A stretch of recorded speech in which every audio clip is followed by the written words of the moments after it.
What is up, everybody? So I kind of wanted to do this video for a while with the release of Transformers Age of Extinction and it getting some pretty negative reviews, but it being a pretty good movie. I saw it again for the second time, and obviously my opinion of the film did change seeing it again, knowing what the film was and what it wasn't trying to be, and I sort of enjoyed it a little bit more the second time. But what are some of the movies that Michael Bay has done previously that were really good, and some big time blockbuster movies that are really my favorites and movies that people who are big into film going should see if they haven't seen yet?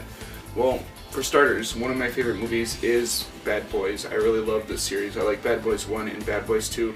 I do not own Bad Boys 1, and I should probably own it because it's a really funny comedy film with Will Smith and Martin Lawrence, which really started the series.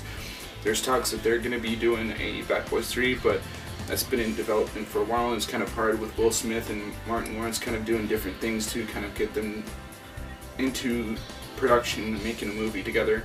Again, this is a really funny movie. It's got tons of action, it's got pretty decent story, and some of the lines in this movie are insanely hilarious. This is probably one of Will Smith's really funniest movies, along with Hitch and Men in Black, some of the movies that he's done previously. And I'm a huge Will Smith fan, so it obviously helps to have him in the movie. So in second movie, Pearl Harbor. Now, I have been a huge fan of this movie ever since then. I had saw it in theaters. I went with my parents, and basically it's about a love affair that happens during the middle of World War II. It's really at the start where the Japanese are bombing Hawaii at the island of Pearl Harbor, and they're pretty much slaughtering everybody, killing people off, and this is really what started the entire conflict in World War II between the United States and Japan. And there is an interesting story that involves Ben Affleck and Josh Hartnett. I will not spoil this movie for anybody that hasn't seen this yet because it's definitely one to check out.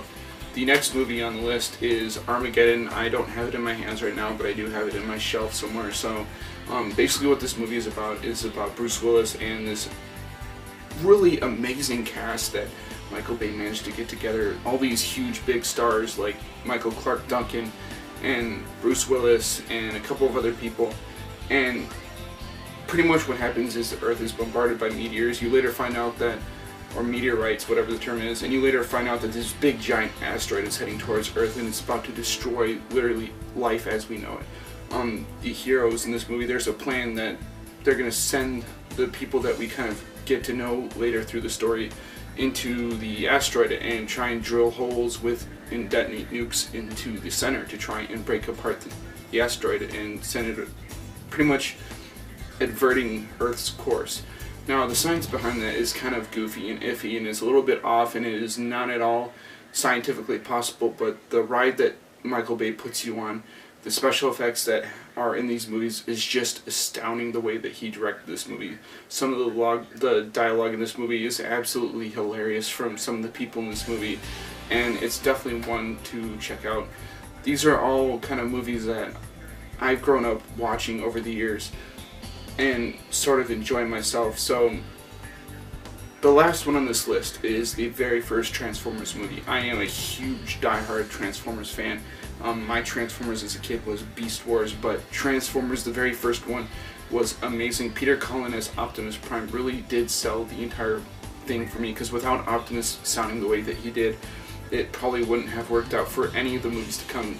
Transformers 1 really did set the bar really high for the movies that would later come out, and I think it's one of the best out of the 4 that are out so far. I saw 4 and I thought 4 was better than 2 and 3. I have all the movies out so far, but really 1 is the film that I saw in theaters and went, wow, that is an awesome movie with a lot of cool characters, a lot of people that you enjoy to see on the screen, and it had a really good plot, far better than the other ones. I don't know what happened after that one. Maybe they just didn't care about the story after that, and they just kind of went away with what happened in the previous movies and just kind of veered off into a different direction. But as it stands, Transformers 1 is really my favorite of the Michael Bay movies. I think all these movies in general are ones that you should at least see like once, twice, or even a few times. But these are some of the movies that Michael Bay really has shined on in the past years, and these are big time blockbuster movies. So if you guys haven't seen these movies yet, you definitely should take the time out of your day to rent them on Netflix or go out and buy them. They're definitely worth a purchase. And as always, I will see you on the next one. Peace.